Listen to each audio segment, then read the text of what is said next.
Bom dia a todos. Aqui mais um episódio do podcast Forjados. Hoje o tema será superação, ativismo e maternidade. A voz da mulher negra brasileira. Estamos aqui com a nossa amiga, irmã em Cristo, assistente social Marla. Seja muito bem-vinda no nosso meio. Amém. Glória a Deus. Estamos com a nossa assistente social. Ela é pioneira negra em Brasília, ativista da luta antirracista, ex-conselheira tutelar e hoje coordenadora da Escola Católica de Brasília. Uma trajetória marcada por superação e inspiração. Marla, obrigada por estar aqui conosco. Seja muito bem-vinda. Amém. E deixe suas apresentações agora. Amém. Gostaria de agradecer o convite de estar participando do podcast Forjados. É uma honra muito grande e uma responsabilidade, como eu estava falando aqui, né? Uma responsabilidade, e eu creio que esse projeto aqui nasceu do coração de Deus e não teria pessoa melhor para estar à frente. Obrigada pelo convite. Ok. Nós vamos estar começando agora, né? E eu queria te perguntar algo. Conte para a gente um pouco de sua história e dos caminhos que te trouxeram até aqui. Amém. A minha história começa assim, a minha história com Deus, né? Eu fui apresentada ao Senhor aos 11 anos de idade, após uma tragédia, né? Perdi um vizinho muito querido, e eu lembro como se fosse hoje a mãe dele, a Sandra, né? Eu vi aquela mãe sofrendo, mas firme, né? E eu perguntei para ela uma vez, eu falei, o que que te faz tão firme? Eu muito novinha, ela falou, porque eu conheço a Jesus. Aleluia.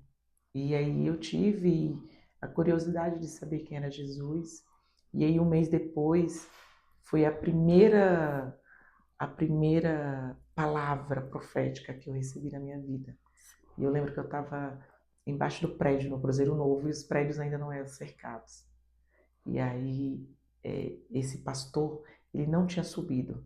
Ele estava lá embaixo, eu não tinha ideia, pastor, né, vindo, né, da igreja católica, entendia somente o padre como uma autoridade. Sim. E aí eu falei, o senhor não vai subir? Foi lá em cima, chamou, o senhor não vai subir? E hoje não. Mas que bom que você desceu aqui embaixo.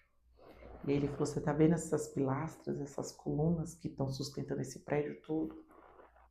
Assim será você na sua casa. Que bênção. E aí eu Que fiquei palavra naquela... profética. Eu não entendi nada. 11 anos, não entendi nada. E você vai conhecer Jesus e tal. E falou. E aí, depois de uns 2 anos, de fato, eu aceitei Jesus como Senhor e Salvador da minha vida, aos 12 anos. Já tinha passado por algumas situações dentro do meu lar, né? Minha mãe, uma mulher negra, solo, mãe de 4 filhos, né? Na minha infância ainda passei por um abuso, né? E esse abuso marcou a minha vida, né? Um tio que a minha mãe deu a oportunidade de ajudá-lo e ele abusou, né? Na nossa infância. Minha mãe, sozinha, com todas as demandas, passou a beber, né? Diariamente e se faz até hoje, é uma rotina que ela se faz até hoje, com consciência, mas ainda faz. Creio que em nome de Jesus ainda será liberta. Será alcançado. Eu creio, eu creio. E aí, quando tive a oportunidade de conhecer Jesus e conheci, passei muito tempo. Só que aí na adolescência, finalzinho da adolescência já para a juventude, resolvi ir para outros caminhos, né? Mesmo assim, eu sempre vendo a misericórdia do Senhor alcançando a minha vida, guardando o coração. Diante disso tudo, casei com 18 para 19 anos. No meu relacionamento, o fruto teve o Pedro, meu filho hoje tem 20. Me separei com 22 e que resolvi, o que eu não vivi, resolvi viver intensamente, muito intensamente. Meu Deus. Né? E aí foi quando eu conheci, né, drogas, o álcool. Com 28 anos, eu conheci o crack, fui morar na rua, né? Esse tempo aí esse intermédio aí de idas e vindas, clínica de recuperação, aonde eu, em um momento de cansaço mesmo, de não esperança, eu fui morar na rua. Meu Deus. Aí, morando na rua, conheci hoje meu esposo, vai fazer 15 anos, conheci meu esposo e estamos aqui hoje, né? Com a ajuda de bons amigos que o Senhor coloca no nosso caminho, pessoas que o Senhor traz, né? Para entender que Ele está cuidando da gente. Glória a Deus. Né? E estamos aí hoje. É uma história muito abençoada, né? tentando Resumir, né? resumir. Condensar um pouco. Isso. E qual foi o momento decisivo para transformar essa dor em força? Que hoje você atua na área social, né? Isso. Naquela época você precisou muito de alguém da área social para te orientar a estar aqui. E assim, qual foi o gancho, né? O start mesmo que te fez ir para a área social? Então, quando nós saímos, né, a oportunidade, conheci hoje, né, meu pastor, estamos na mesma igreja, né, até hoje. E aí o pastor Paulo, ele construiu uma casinha pra gente atrás da igreja. E aquilo me impactou muito, porque uma igreja toda se movimentou para nos ajudar. A igreja levantou as paredes, uma amiga que hoje é minha amiga de vida, ela doou todo o piso das salas e da minha casa, onde eu morava na época. Meu casamento todo foi feito. E isso me impactou de tal maneira que eu tenho até hoje todos os cartões de lembrança do casamento. Isso se chama gratidão. Né? Eu lembrei agora de uma fala, nós tivemos um culto ontem, né?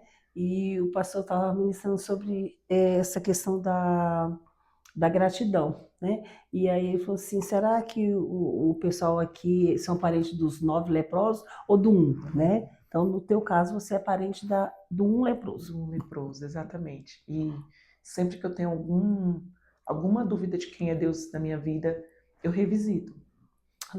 Os cartões, eu revisito as cartas que eu e Nilton trocava na casa de recuperação. A gente se trocava por cartas.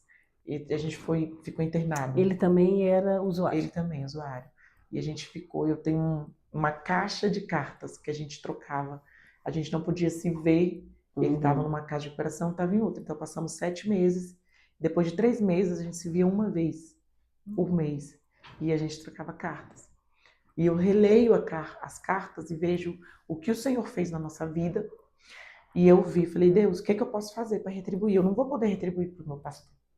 Eu olhava a vida do meu pastor e falava, ele tem uma igreja, a vida dele é estável, eu tenho a minha pastora, é estável. O que é que eu posso fazer? E o Senhor me colocou no meu coração que a gente não retribui para quem nos ajudou. E a gente faz para o próximo. Que bênção. E aí eu entendi. E fui trabalhar no bazar, alguns empregos, passei por algumas empresas, graças a Deus, que também são meus amigos até hoje. E aí eu fui para o Bazar Koinonia, que atende a comunidade, atende até hoje aqui a comunidade aqui de Arniqueiras. E lá eu falei, eu sei o que eu quero. Um amigo psicólogo passou lá um dia na loja, eu lembro como se fosse hoje. Ele falou, você vai fazer o que da sua vida? Você vai ficar aqui fazendo o quê? Meu Deus. Você não vai fazer nada para ajudar? Você está achando que trabalhar na igreja não é estudar, não é se comprometer? E aí ele me deu uma bronca. Que eu assustei, eu falei, gente, que ousado. E aí eu fui Mas foi a virada de chave, que eu precisava. precisava. E aí eu comecei fazendo serviço social.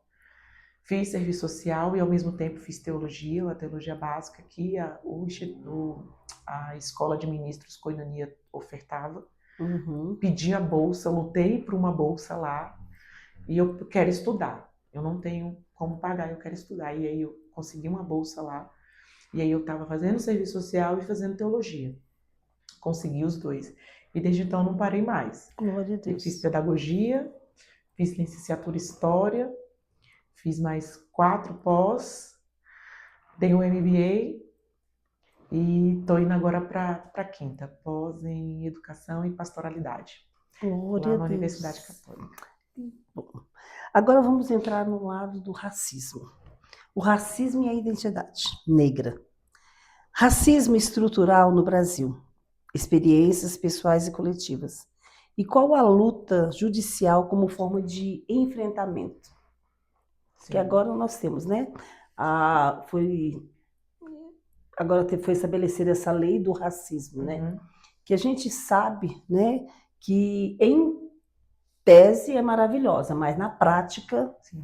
não ocorre muito isso, né? Tanto que nós tivemos um episódio esse mês lamentável, né, de alguém de uma patente superior, né, no Brasil, aonde nós, né, negros, fomos mais uma vez colocados de lado. O racismo foi explícito. Só que uma sociedade hipócrita que não fala, Sim. né? Mas como judicialmente você vê o racismo no Brasil? Já que você foi a primeira mulher negra que processou alguém por racismo, aqui em Isso. Brasília. A lei foi mudada, né? Se não me Uhum. engano, em janeiro, 11 de janeiro de 2023. E aí, no dia 13 de janeiro, eu sofri um racismo, saindo do meu trabalho, ainda como conselheira tutelar. 2 homens sentiram-se na razão de me xingar, depois de achar que eu iria passar com o carro próximo a eles. Uhum. Né? E aí onde meu filho também foi envolvido, porque ele ouviu os gritos, a discussão, Uhum. fomos agredidos. E primeiro eu tive medo. A gente fica com medo, É verdade. a gente entende que a culpa é nossa, como Uhum. preto, né? É. Como se a gente está ali incomodando alguém. Sim. E A culpa é aí nossa. a culpa é nossa. Mas é isso que o abusador faz, Sim. sempre. Esse é o papel do abusador. Ele sempre tenta nos diminuir. A vítima é a culpada. É a culpada, em todos os casos É. de preconceito, assédio. Isso. É o que nós temos visto também contra a violência doméstica, a violência contra a mulher, né? Vem sempre aquela carga sobre a mulher. A culpa é sua. É sua. Né? E aí eu sofri toda a situação e por um momento eu falei, eu não vou, porque eu fiquei assustada. Sim. Mas aí eu parei assim, foi algo muito rápido. Parece que foi Deus mesmo. Mas você trabalha no conselho tutelar, você recebe denúncia, você fala com as pessoas que elas precisam denunciar, que elas precisam se posicionar. E eu falei, mas não vai dar em nada. Que não dê, denuncie. Sim. Muito rápido eu liguei para a polícia e a polícia veio assim em questão de minutos. Eles saíram de onde eles estavam e eles foram para o bar na esquina sentar, beber e rir. Depois de me xingarem, agredirem a mim e meu filho. Uhum. A polícia chegou e pegou ele em flagrante. Oh, glória. Deus é fiel. E levaram para a delegacia. Na delegacia, graças a Deus, eu fui muito acolhida, muito amada. Sabe, assim, eu chorava copiosamente, porque era uma dor que eu não consigo explicar. E aí eu peguei uma delegada desse tamanho aqui, doutora Fernanda. Que lindo. E aí ela falou assim, você sabia que a lei foi mudada, né? Porque eu entendi que eles iam só prestar esclarecimentos e ir embora. Uhum. Aí ela falou, eles vão ficar presos, eles vão ser presos. Meu Aquilo Deus. foi um alívio. Que eu falei, eu não acredito. E aí eles ficaram presos. E assim, eu ainda dando meu depoimento, bispa, eles ficavam gritando da cela, me intimidando, Meu Deus. me ameaçando. Assim, foi surreal, Coagindo, né? coagindo, mesmo dentro da delegacia, né? Para você ver. E aí eu falei, foi o start, falei assim, eu preciso. E depois houve, né? Foi para a mídia, teve as pessoas viram, né? O que aconteceu, e depois disso outros casos. Então veio para que outras pessoas, homens, mulheres, tivessem coragem de denunciar. Verdade. Porque é um iceberg o preconceito racial. A gente não quer ir, a gente não quer denunciar, nós não queremos colocar nossa cara, a gente tem medo de uma retaliação, né? Eu falo porque eu fiquei com medo. Sim. de ser perseguida, de alguém, né? O que a sociedade nos impõe, que para você, tu é vítima, Sim. mas se cala. Isso. Não abra a tua boca, não. Você pode, assim, no teu ambiente, no teu trabalho, onde você estiver, você é a vítima. Mas para nós aqui, que estamos acima de você, porque assim, o que a gente vê nessa questão do racismo é que querem sempre nos diminuir. Sempre. Né? E muitas vezes conseguiam fazer isso, através dos gritos, assim como você falou, eles dentro de uma delegacia, dentro de uma cela, e mesmo assim não se intimidaram, querendo te intimidar, mas glória a Deus que você tem um Deus que cuida de ti e fez isso por nós, que hoje, né, temos essa certeza que não há mais essa impunidade. Sim. Né? Mesmo com esse episódio que aconteceu este mês no Brasil, mas nós ainda acreditamos que haverá diferença. E precisamos acreditar, né? É algo que precisamos ter essa coragem de denunciar, de judicializar. Sim. Tem uma lei, ela precisa ser cumprida. Certo. De fato, não precisaria, mas não precisaria de várias leis. Né? Mas para que a gente tenha ordem, né? Em meio ao caos, elas estão aí. E que a gente use isso ao nosso favor. Certo. De forma muito prudente e com muita responsabilidade. Né? E eu falo isso para qualquer situação. E quais os principais desafios você tem enfrentado no ambiente acadêmico e profissional, devido à sua cor de pele? Né? E em que momento você percebeu verdadeiramente que você precisava lutar e que hoje, no Brasil, nós temos as armas para lutar contra isso? Então, no meu ambiente de trabalho, hoje eu sou uma mulher negra que estou na liderança, destacando. Estou em destaque. Sim. E eu vi a importância disso já ainda em outros trabalhos, né? Onde outras mulheres pretas e crianças pretas me viam como olhava, é possível. Sim. Então é o que me dá o gás para estudar, para me posicionar, para ser exemplo, para ter esse direcionamento de Deus sobre a minha vida. Saber que eu tenho outras pessoas olhando assim como eu olhei para outras mulheres pretas, né? A gente entende que se eu tô aqui, se eu tenho hoje voz, outras mulheres pretas. E eu trago muito, Bispa, exemplos, temos exemplos longes, né? Que a gente só vê lá e fala, eu admiro. Mas eu quero trazer aqui que eu admiro pessoas muito próximas a mim. A minha primeira grande mulher, assim, é minha mãe, né? Uma mulher que estudou, batalhou muito, dentro de toda a demanda dela, que não tinha uma estrutura que a gente tem hoje de apoio, rede de apoio, de cuidado. Então, eram elas, as irmãs dela, que também estudaram, são funcionárias públicas, são mães solos, sabe? E se destacaram no emprego, se vestiram sempre muito bem, minha mãe, minhas tias. E aí trouxe para nós, como filhas, como minhas sobrinhas, minhas primas, sabe? Então a gente aprendeu a se posicionar muito bem. Houve situações que a gente provavelmente se perdeu, mas a gente falou, opa, eu tenho uma raiz, né? Então olhar. A base é forte. Eu tenho base. E aí isso me traz olhar também para outras situações, para outras mulheres pretas.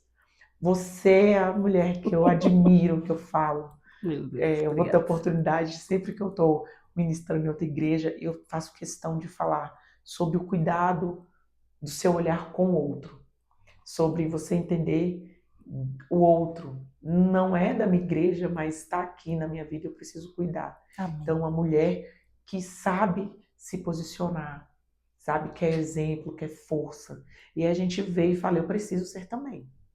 Eu quero que as meninas, as crianças pretas, todas as mulheres, todas as crianças, mas eu estou trazendo para as crianças pretas, para as meninas pretas, que elas podem sim e devem chegar no lugar onde elas Sim. querem, ocupar lugares de liderança, ocupar lugares que elas almejam, o que elas querem ser. Hoje no meu trabalho, eu olho e eu vejo mulheres pretas lindas, então é um lugar diversificado. Quando eu olho e falo, cara, tem mulher Meu que Deus. pode usar o seu crespo, pode usar a sua trança, pode se colocar e se posicionar como mulher preta, como uma identidade ali, sabe? Sim. Sem preconceito. Tem uma menina lá no meu trabalho e eu briguei com ela, falei, você vai estudar. Eu preciso de você mais perto de mim e eu preciso que você estude. E ela se empoderou, ela hoje usa as tranças dela, você vê a forma dela andar, porque Sim. eu acho que é isso que a gente precisa fazer. Eu acho, tô achando assim essa sua fala algo lindo, o que você tem colocado na cabeça dessas crianças, dessas meninas, né? Mesmo sendo uma escola particular, né? Mas eles precisam desse incentivo. Sim. Estuda, estuda, né? Eu costumo dizer muito para os meus netos, né, lá em casa, ó, a caneta é mais leve que a pá, então estuda. Sim. Não tem outra história. Nós que somos negros, nós temos ainda assim, o Brasil ele é muito hipócrita em dizer que não há racismo, mas há racismo sim, né? A gente enfrenta isso basicamente, praticamente todos os dias, né? Só que muitos não veem ou fingem que não veem, né? E o que nos traz muita tristeza, muitas vezes, é porque até mesmo dentro do nosso ambiente familiar, dentro do nosso ambiente religioso, a gente também enfrenta esse tipo de coisa, né? Então, assim, olhando e vendo você contar essa tua fala com essas pessoas, eu fico muito feliz, porque, assim, é algo que você está incentivando. É difícil estudar, é cansativo. Meu Deus, tem dia que eu olho ali para aquela minha escrevendo e falo, oh, meu Deus, tanto de livro, não vou estudar. Aí daqui a pouco vou sim, porque eu preciso, né? Precisamos. Então, assim, o conhecimento ninguém tira de você, Não. né? Então, assim, eu louvo a Deus pela tua vida, viu? Que bom. E eu queria saber uma outra coisa, na área de atuação social e políticas públicas, né? Porque você, como conselheira tutelar, tu viu muitas coisas aqui na nossa área, né? Onde nós moramos em Arniqueiras, Areal. Então, assim, como o trabalho do conselho tutelar transformou sua visão sobre a infância e a vulnerabilidade? Eu já tinha um olhar bem específico para as crianças. Sim. E começou ali atuando, né, no Instituto Coinonia, na frente do bazar, ali voluntário, e onde eu via já crianças, mães, e a gente sempre batia um papo. Era muito mais do que um bazar, muito mais do que um trabalho voluntário. Era um acolhimento, era um lugar de fala, era um lugar Sim. delas conversarem, de desabafarem, de falarem o quanto estava cansada de buscar ajuda do Estado, que está sobrecarregado, e aí vem a igreja, que tem um papel, mas que não consegue abarcar também, né? Sim. As situações chegam cada vez maiores e a gente não consegue, chega um momento que funila e a gente não consegue atender e vai pingando, Certo. né? E eu falei, eu preciso ser, de fato, eu lembro até hoje que a minha fala foi essa, eu preciso ser um agente de transformação Que benção. na Glória vida a do Deus. outro, como conselheira tutelar. Na verdade, é onde nós estamos. A gente se preocupa muito, o que eu falei antes, né? Estava conversando com a senhora. Eu preciso de um lugar que me vejam fazendo algo. E eu digo que não é errado ver isso, mas isso não pode ser uma bandeira. Sim. Eu já pensei, eu quero que as pessoas vejam o que eu estou fazendo. Hoje eu tenho um outro pensamento. Eu vou fazer vendo ou não. Ok. Vou transformar vendo ou não. Eu vi uma frase que falou assim: muitas vezes você vai precisar fazer algo e nem sempre você vai ser aplaudido. Mas você vai Verdade. precisar fazer. e ponto. E aí eu fui atrás de entender como funcionava, como de fato é a política pública aqui em Brasília. Uhum. Temos bons programas, mas não são bem executados. Sim. E não consegue atingir de fato quem precisa. Nós temos bons profissionais, bons funcionários públicos, mas de fato eles não conseguem de fato abranger toda a população, porque há barreiras dentro das políticas públicas ainda aqui em Brasília. Apesar que Brasília ainda é um lugar que a gente consegue ter acesso muito fácil ao CRAS, ao CREAS, né? A gente tem o CAD único também que facilita muito. Nós temos o Conselho Tutelar, nós temos uma administração, nós temos uma facilidade. Mas é cansativo porque muitos ainda não se conversam os órgãos. Certo. E aí as informações não batem, né? Então a política pública aqui em Brasília está se caminhando, tem um potencial incrível, mas nós precisamos, de fato, o governo em si, de fato, conversar, fazer com que eles sejam de fato integrados, né? Para que a gente consiga de fato tem que haver alcançar uma união, né? Isso. Infelizmente, né? Ou felizmente, nós temos essas políticas públicas que são direcionadas, eu vejo, principalmente no âmbito político, como se fosse um cabide eleitoral. Sim. Né? Agora, finalizando este ano, 2025, para 2026, nós vamos ver N situações, ações sociais, várias coisas que, ao final da eleição, a gente não vê mais. Não. Então, assim, isso tem desgastado a credibilidade, né? Por isso que, assim, muitas vezes as pessoas até querem se integrar, se associar, mas daqui a pouco fala assim, mas por quê? Vai ser para fulano se eleger? Eu não vou não, né? Porque antigamente era aquela situação assim, dava uma camiseta, dava uma cesta básica, conseguia aquele voto. Hoje não é mais assim. Graças a Deus as pessoas estão pensando, né? Existe a internet que tem, né, nos dado um norte muito grande, quem é quem. Então, assim, vai até um aviso para os nossos políticos aí de plantão, que mude essa estratégia, porque não vai dar mais certo. Né? Você não alcança mais as pessoas somente no ano eleitoral. Comece a trabalhar do dia que você foi eleito até o último dia.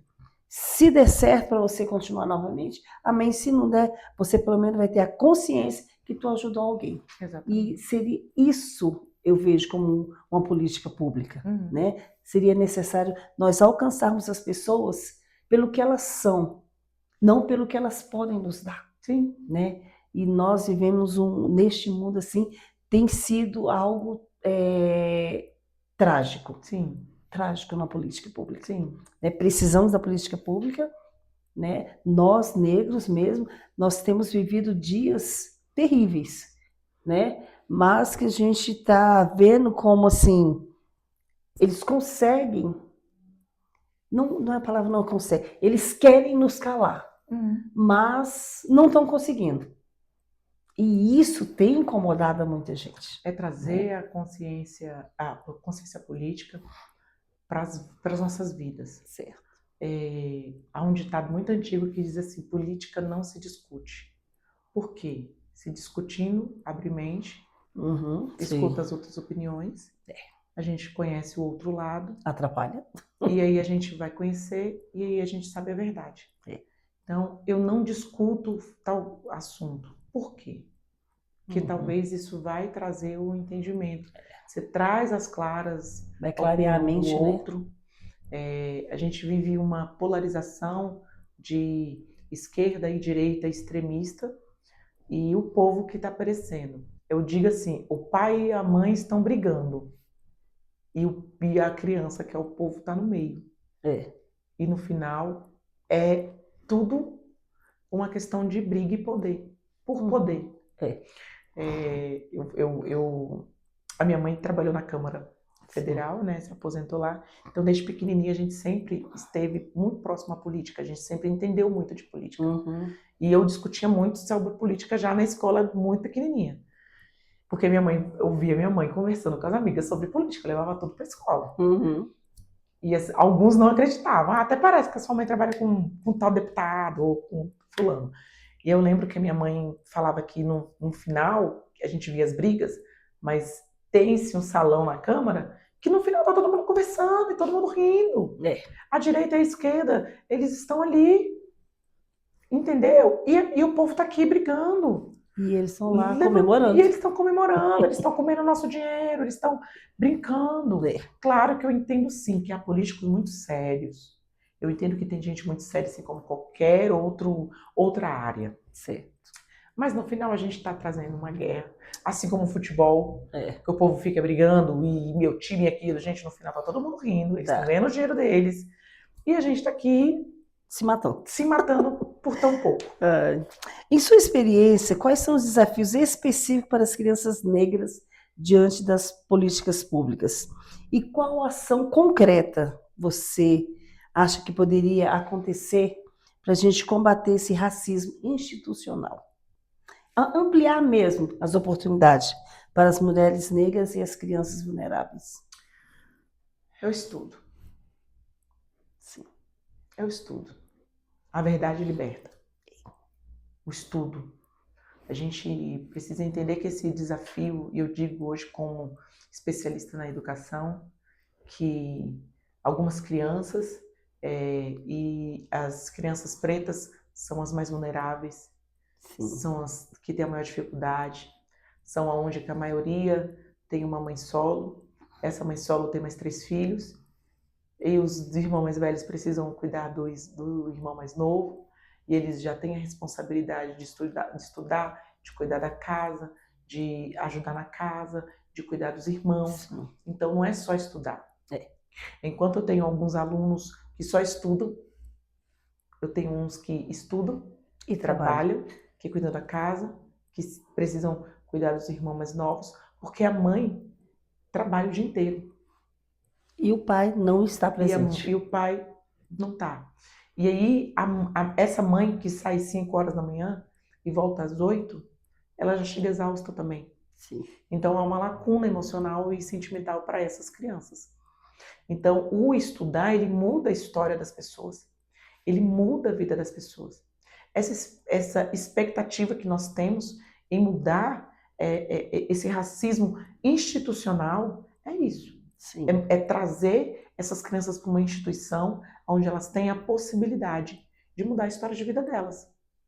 Então, eu vejo que o Estado, o governo, a política pública não consegue abarcar toda essa juventude, todas essas crianças, os adolescentes, e aí vem as ONGs, as igrejas, né, para que ajude essas crianças a terem algo melhor, né? Então, a gente vê a fome e o desejo de alguns líderes religiosos, de alguns pastores, de algumas instituições, de tentarem fazer algo por essas crianças, em situação de vulnerabilidade.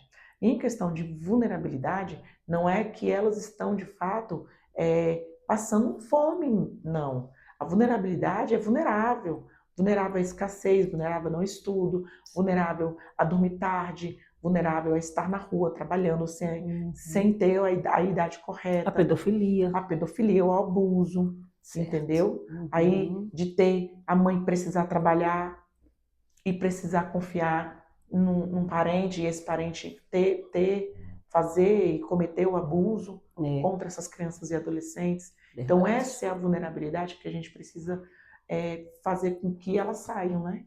E alcançá-las. Então, e ver que isso vai mudar. Trazer esse conhecimento para elas. A gente consegue fazer 1000 coisas. A gente consegue levar uma cesta básica, a gente consegue ir lá e ofertar na vida de alguém. Mas quando você ensina que o conhecimento é a escada para a mudança de vida, o estudo, a vontade mesmo de mudar, e a pessoa entende isso, ela vai entender e vai ajudar outras pessoas também. Nossa, que lindo. E a gente lembra da passagem bíblica onde Jesus ensinou a pescar. Ele não deu peixe. Em um momento ele deu peixe, mas depois ele ensinou a pescar. Exatamente. Né? Então, a gente tem que aproveitar, né, esse ensejo aqui e dizer isso.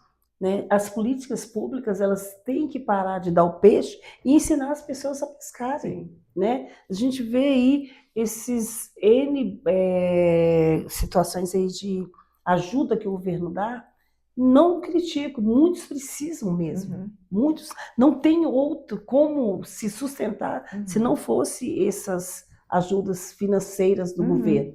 Mas, por um outro lado, nós precisamos da condição daquelas crianças estudarem, né? Da condição daquela mãe sair pela manhã para ir trabalhar, mas tem com quem deixar as crianças. Sim. Porque nem sempre essa rede de apoio está apoiando ou está cuidando dessa criança.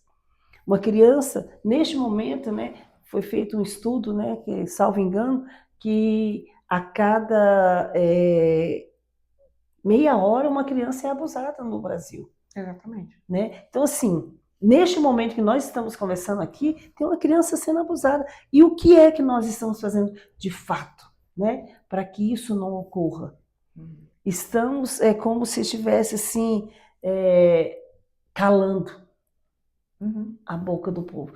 Ó, come aí, ó, se faz isso aqui, ó, você já tem isso na tua mão, isso. Não fale mais nada não, chega. E se contente com isso aqui. Isso, é o que eu posso te oferecer, é isso. Sim. Tá? E, ó, e ainda me diga muito obrigado. Por favor. Eu não tenho obrigação de fazer isso por ti, não. Me agradeça. Sim. Ou seja, a vítima, mais uma vez, sendo coagida pelo sistema a se calar. Né? Vamos para um outro tópico. Luta contra o vício, né? O resgate pela fé na igreja e o papel da espiritualidade como apoio à superação. Queria te perguntar, você já foi usuária, né? De crack, encontrou acolhimento na igreja. Como foi essa fé que impactou a sua recuperação? Quais os conselhos você daria para outras mulheres que enfrentam essa dependência química? Né? Como lutar para se tornar uma protagonista da tua história? Vamos lá. O que me fez, eu acredito, mudar foi ver os outros acreditando em mim, né? Eu vi o outro lutando, o outro indo. Sim. Sabe? Quando eu fui pra rua, eu passei cerca de um mês sozinha na rua e deixei toda a minha estrutura para trás. Você saiu da casa da sua mãe? Faz, né? Então, eu saí da casa da minha mãe, que eu tinha... Gente, assim, não tinha o que reclamar. Tudo na minha casa. Sim. E meu filho já não estava comigo, porque já tinha vindo de dezembro de 2020, de 2010, eu estava saindo de uma clínica. Minha mãe deixou, sei lá, minha mãe fez não sei quantos empréstimos para eu estar nessa clínica. Mas em fevereiro de 2011 eu tive minha primeira recaída e quando foi em maio eu resolvi, final de abril para maio, eu resolvi sair da casa da minha mãe, porque eu olhei e falei, eu vou fumar a casa da minha mãe inteira. Eu vou fumar tudo que tá aqui. E eu vi que ela não ia aguentar. Ela não merecia isso. Ela não merecia. Aí eu resolvi ir pra rua. Aí eu fiquei um mês e pouco na rua. Minha família foi atrás de mim, né? Deixei minha família preocupada. Eu lembro que meu irmão foi atrás de mim. Foi lá, me procurou, chamou o bombeiro, vamos pra casa, eu vou te ajudar, vamos pra minha casa. Eu não queria. Nessa época eu já tinha conhecido o meu esposo, já estava com ele, quando meu irmão foi. Já tinha também passado por um abuso na rua, né? Eu sofri um estupro na rua e foi muito difícil. E antes de conhecer o Neilton, eu decidi dar o fim na minha vida. Meu Deus. O autoextermínio, né? O autoextermínio. E aí eu lembro, hoje, eu estava andando, saí do hospital, E quando você sofre o abuso, você toma uns coquetéis, gente, toma umas injeções, umas coisas assim terríveis. Tu não sabe nem o que é, aquilo tá... Você tem que tomar. É. E aí eu saí desse hospital, fui muito bem acolhida. A delegacia da mulher ali que pegou a ocorrência. Uhum. Não quis saber se eu era moradora de rua, em situação de rua, vulnerável, suja, minha roupa rasgada, eles me acolheram. Eles me trataram como se eu fosse A mulher da sociedade. E a gente liga para quem a gente vai, o que você precisa. Vamos. E aí eu lembro, eu preciso muito ir atrás dessa agente, assim, que ela Acolheu. não largou minha mão. Meu Ela Deus. pegou a ocorrência, ela saiu comigo, ela me levou para o ML, ela me levou para o hospital, ela segurou minha mão enquanto eu tomava as injeções. Enquanto eu tomava, eu chorava Você copiosamente. tinha quantos anos nessa época? Bispa, eu não consigo trazer assim ao certo, mas acho que 28 para 29. Meu Deus. 28 para É 29. um trauma muito E aí grande. ela me abraçava, ela segurava minha mão. Ela só foi embora quando ela falou, agora eu sei que você tá bem. Essa gente. Meu Deus. E aí ela me deixou no hospital e no outro dia eu falei, não dá fim da minha vida. Meu filho, minhas irmãs, minha mãe, a minha ex-sogra, ele tem um pai, vai cuidar, e era tudo certo, e eu não tenho mais nada a perder, e eu vou dar um fim na minha vida. Nesse dia eu ia me jogar do viaduto. E quando eu estava para subir e me jogar do viaduto ali entre a rodoviária e o Conjunto Nacional, Sim. passou um rapaz. Eu nunca mais vi ele. E ele... Você vai fazer o que aí, né? Eu falei, tenho que fazer um negócio aqui. Ele, não, vamos ali no agarrão. Aí não, vamos ali, depois você vem, vamos ali. Então, vamos fumar aqui. Tem uma pedra pra gente fumar. Meu Deus. Eu falei, eu vou fumar a última vez. A última vez, vou voltar aqui, vou tirar minha vida. Só que os planos de Deus eram outros. É. Aí foi nesse dia que eu conheci o Neito. Meu Deus. Nessa noite que eu conheci o Neito. 8 de julho de 2011. E aí, na verdade, eu já tinha visto ele. Uhum. Ele já tinha me visto, mas, de fato, eu estava muito cansado, meu corpo muito cansado. Eu estava, sei lá, quantas noites sem dormir. E aí, ele viu e ele falou, pode deitar aí. Eu falei, não, vou embora. Deita aí. Ninguém vai fazer nada com você, pelo contrário, a gente vai cuidar de você. E quem estava nesse mesmo dia, a gente tem contato até hoje, é o Paulo. É mesmo? Ele mora aqui no Riacho Fundo 1. Uhum. Aí tava o Paulo, eu e o Neilton. Ele, você pode dormir aqui, que você não tá com moleque não. Nossa, que lindo. Que é louco, que é homem. Aí ele falou, o bagulho aqui é louco, a gente não aceita isso não. Pode deitar aí. Eu acho que eu dormi uns 3 dias direto. Meu Deus.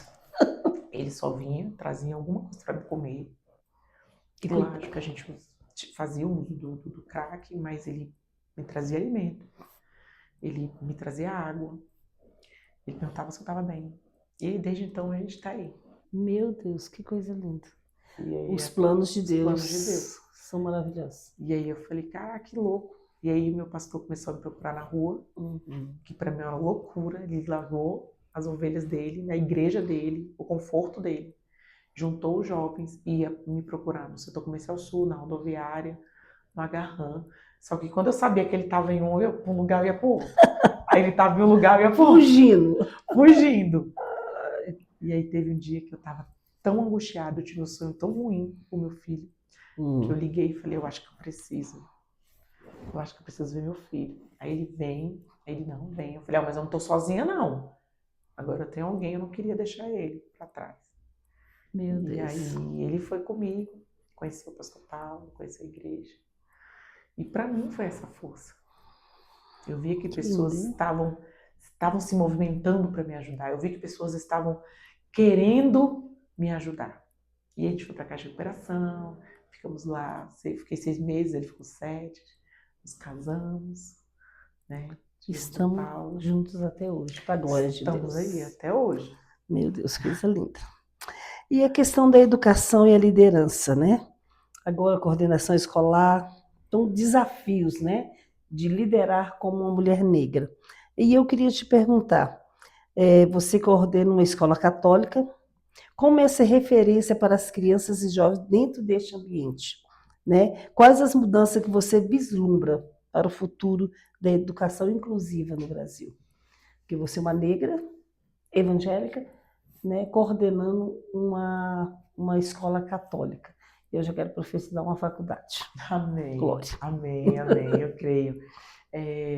Foi uma das portas que se abriu para a minha vida. A senhora sabe, a senhora lembra. Fiquei muito angustiada após, né? Não participei do processo para o Conselho Tutelar, para esse ano regente, né?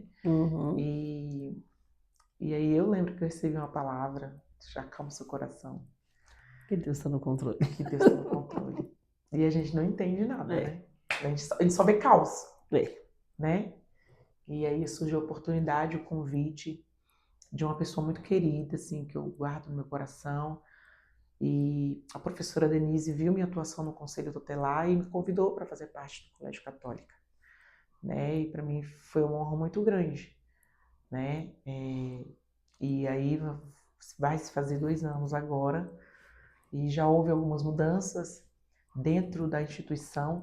E estar lá como uma mulher preta, uma mulher cristã evangélica, numa instituição católica que me dá o espaço, que me respeita. Meu Deus. Eu preciso trazer isso. Uma instituição que me respeita, a minha singularidade, sabe? Ela respeita no que eu acredito, em quem eu sou, nos meus valores, nos meus princípios. Certo. E me respeita a tal ponto que me convidou para fazer parte do Comitê de Pastoralidade do Colégio Católica, onde eu me senti extremamente honrada. E aí você vê os princípios. Eu digo, a dinâmica, a doutrina da Igreja Católica é diferente dos evangélicos, do cristão, mas nós temos os mesmos valores. Nós temos os mesmos princípios, o mesmo cuidado, sabe? Pela vida. E isso que me encanta, entender. E aí, recentemente também, eu fui escolhida, né, para fazer parte também do Comitê dos Direitos Humanos. Meu Deus. Que honra! Quando eu vi aquela convocação, eu falei, meu Deus, eu vou estar dentre tantos colaboradores, eu fui escolhida. De todo o Brasil. Então, a UBEC, ela alcança todo o Brasil. É mesmo? E aí, dentro de tantos, eu fui escolhida. Para mim, foi uma honra muito grande. Saber que eu vou estar lá representando, que eu vou poder estar contribuindo. Ou seja, as pessoas estão me vendo como, de fato, o que eu falei lá atrás, como agente de transformação na vida das pessoas, das crianças, onde, de fato, eu tenho, os pais me respeitam, os estudantes me respeitam, a minha gestão me respeita, né? Deixar aqui meu agradecimento, a minha gestão me respeita, a minha instituição, onde eu trabalho, me respeita. E para mim isso é um avanço muito grande. É verdade.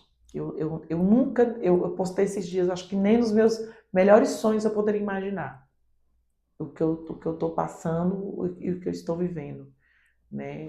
Mais uma promessa de Deus cumprida. Mas Deus fala no meu coração. Não estaciona, não vislumbra, não. Que eu tenho mais. E para ter mais vai vir pauleira aí. Esteja preparado. Esteja preparada. Meu Deus, que coisa forte.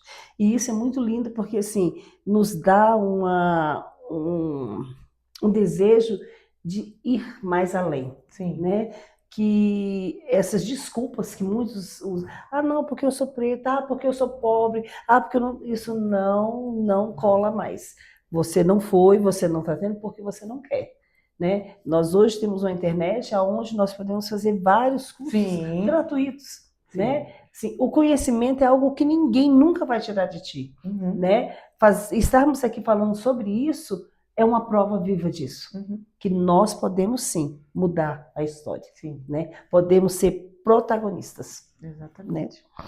Né? Vamos caminhando para o nosso encerramento, mas antes eu queria um, esse empoderamento teu é coisa linda, é algo assim que nos encanta. A mim, particularmente assim, que eu sou assim encantada com a tua história, com a tua vida, né, com a tua superação. Eu queria te perguntar, né? O empoderamento coletivo, né, esse apoio à comunidade negra, é um legado para outras mulheres, né? Mas como o movimento negro e essas ONGs podem fortalecer mulheres negras em situação de vulnerabilidade? Será que essas ONGs estão preparadas para isso? Ou foi o que eu falei anteriormente? Cabide político. O que você acha? Eu entendo que a ONG, as ONGs em si, elas têm mais e mais vindo, mas elas têm a limitação. Uhum. E eu acredito que é importante essa limitação. É. Como a senhora falou, até onde eu posso estudar, até onde eu posso me comprometer, até onde eu posso ir. A ideia é que essas ONGs deem um passo a mais na vida de outra pessoa. E eu digo como dona minha. Uhum. Eu só pude me colocar em um outro lado e me ver em uma outra situação porque eu já estive desse lado como ajuda. Sim. A gente precisa entender que tem situações na nossa vida e há um crescimento. Então, eu não estou bem, eu preciso ser cuidada, eu vou me cuidar, vou me estabelecer. Quando eu estiver estabelecida, é o momento de eu desocupar este lugar de cuidado para começar a cuidar do outro. Certo. E eu acredito que é isso. Não tem como nós estarmos sempre precisando. Como assim? Eu vou estar sempre precisando? E há situações que a gente não quer quebrar ciclos. Eu sempre preciso de algo, eu sempre preciso de ajuda, eu sempre preciso de uma cesta básica, eu sempre preciso de um emprego, eu sempre preciso. E quando você vai começar a se disponibilizar para ajudar o outro? É verdade. Quando é que a gente vai começar a ter coragem de falar, eu vou e eu preciso sair desse berço aqui? A gente pode trazer isso até para o nosso lado religioso, é quando as pessoas veem a casa do Senhor somente se encher. Sim. Que hora que tu vai transbordar na vida de alguém? No outro. Né? A gente vai ficar sendo peneira até quando? É. É o que eu digo. A gente vai ficar sendo peneira. A gente não nasceu para ser peneira. Verdade. Nós somos vasos. Uhum. É de encher e transbordar na vida do outro, para que o outro se encha e transborde. É verdade. Que as ONGs, elas estão aí para nos ajudar, mas não vai ser o nosso braço eterno. É. Que a gente entenda que são ciclos. A questão de ser ou não um cabide político é aquilo, né? É a responsabilidade do outro. É. Que vai estar aí. Uns vão fazer e vão fazer muito bem.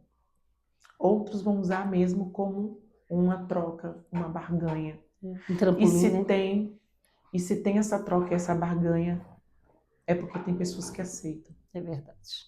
Né? É como a gente costuma dizer, né? Só existe ladrão porque existe alguém que compra o roubo. O roubo, exatamente, que Né? tenha, que recepciona. É aquela coisa, qual é a minha responsabilidade dentro da sociedade? A gente estava esses dias discutindo e eu trago isso com muita tranquilidade, muita clareza. A gente estava discutindo sobre dar ou não o dízimo. Aí um colega falou assim, eu não dou o dízimo na igreja, porque eu acho que o pastor não faz direito. Eu falei, então muda de igreja. Isso. Se você não confia no seu pastor. Ah, mas não é assim. Eu falei, é assim. Você senta na cadeira, você aproveita a luz, você aproveita o som bom, e você não confia no pastor que está te dando a palavra? Cuidando da tua vida espiritual? Cuidando da sua vida. Então muda da igreja se você não confia nele. E assim serve para tudo. Ah, eu não confio no meu patrão. Muda de trabalho. Eu não confio na minha esposa. Tem alguma coisa errada? Você casou com uma mulher que você não confia? Você casou com um homem que você não confia? Isso. Entendeu? Infelizmente as pessoas têm a disponibilidade em terceirizar essa responsabilidade. E foi isso que eu falei. Uhum. Então isso cabe para tudo. é para o seu trabalho, é para a igreja que você está congregando, essa responsabilidade de você querer terceirizar aquilo que você, da sua opinião, que você não tem coragem de trazer com clareza, você ainda não tem essa coragem de se posicionar e trazer com clareza, de você talvez olhar e omitir, porque você não quer se indispor com ninguém, porque quando você se posiciona, você se indispõe. Isso. Então você vê algo errado e você, mas vou deixar lá porque não é sobre mim. Já é, viu? Você já está envolvido. Já estamos envolvidos. Uma outra coisa, o que precisa mudar para que as mulheres negras tornem protagonistas da sua história? Coragem. Coragem. Coragem para se olhar e falar, eu quero mais. Eu preciso de mais. Não posso me contentar com isso aqui. Isso tá bom. Obrigada, Deus. Mas se o Senhor puder me dar mais, eu quero mais. O Senhor sempre quer mais pra gente. Em todas as áreas das nossas vidas. Então é coragem. Coragem de viver um novo. Coragem de mudar. Coragem de estar com 40 anos e falar, eu vou com um novo emprego. Coragem de arriscar. De arriscar. Coragem de, eu tô velha demais. Eu lembro que eu vi alguém me falou que eu não deveria casar de novo. Porque eu já tinha casado uma vez. Eu não deveria estudar, porque eu já estava velha e eu preciso dar atenção para os meus filhos. Eu escutei que eu não deveria me arrumar demais, porque isso era muito vaidade. Eu escutei tanta coisa para me paralisar. E eu falo que é tão difícil uma mulher preta, quando ela se acha, quando ela entende quem ela é. Sim. E tem até um meme, se você soubesse o tanto que dá trabalho uma mulher preta saber quem ela é, e você vir e tentar tirar, usurpar isso dela, como esposa, como mãe. Eu estava brincando esses dias, ontem, num passeio pedagógico, e com duas colegas de profissão, duas amigas muito queridas, e elas falando, Marla, você é linda. Eu falei, eu acho que eu sou mais confiante do que propriamente ser linda. É que eu entendi quem eu sou. Então não interessa. Se meu esposo não falar que eu sou linda, eu me acho linda. A gente espera que o outro nos complete. Sim. A gente espera casar para ser feliz. Eu vou casar para ser feliz. Eu vou ter filho para ser feliz. Eu vou ter emprego para ser feliz. Eu vou para ser feliz. Mas a gente vem só a alegria de Jesus, minha filha. Porque se eu esperar de outro, não vem. A minha alegria não vai vir do meu marido. A minha alegria não vai vir dos meus filhos. Porque eles me passam raiva diariamente. Mas eu preciso entender quem é Cristo na minha vida. Quem é Cristo? Esses dias eu estava entrando na sala da minha diretora e entrei dançando. Eu vi. E rindo. E minha diretora, eu tenho dinheiro, mas eu não vou te pedir dinheiro. E assim, ela é incrível. Que ela fala, Marla, que alegria. E é bom você ouvir as pessoas falam assim, você alegra o meu dia. Porque não é sobre o que esperar do outro. Sim. É que o outro esperar de mim. O que o outro espera de mim? Meu Deus, é algo desafiador, né? O que o outro espera de mim? Por mais que temos problemas, e a gente tem problema. É verdade. Diariamente, mas isso não pode deixar que nos atinja. Então, eu acredito que é coragem. Coragem de ir para cima, coragem de se desafiar, coragem de viver. Coragem para vencer. Coragem para vencer. Que lindo. Qual mensagem você deixa para as jovens negras? Porque temos um público jovem também nos assistindo, né? O Forjados Podcast é para todos da família. Então, nós temos uns jovens aí, né, que querem voar e voar alto, né? Agora temos você como uma referência negra, uma ex-usuária de crack, né? Uma ex-moradora de rua, que hoje é uma mulher empoderada e que tem um futuro brilhante pela frente. Qual seria uma mensagem para essas jovens que estão nos assistindo? Estudem. Estudem, se conheçam. Obedeçam. Né? Obedeçam aquilo que vocês trazem como verdade. Né? Se entenda que a vontade de fazer algo novo precisa estar muito bem embasado naquilo que você acredita, em Cristo, Se você por acaso não é cristã e está vendo esse podcast, que você entenda que primeiro você precisa se amar, se cuidar, e que depois de você se amar, se cuidar, se preparar, você vai conseguir ser luz na vida do outro. Que a gente entenda isso. Seja luz por onde você passar. Seja luz. Seja sempre luz.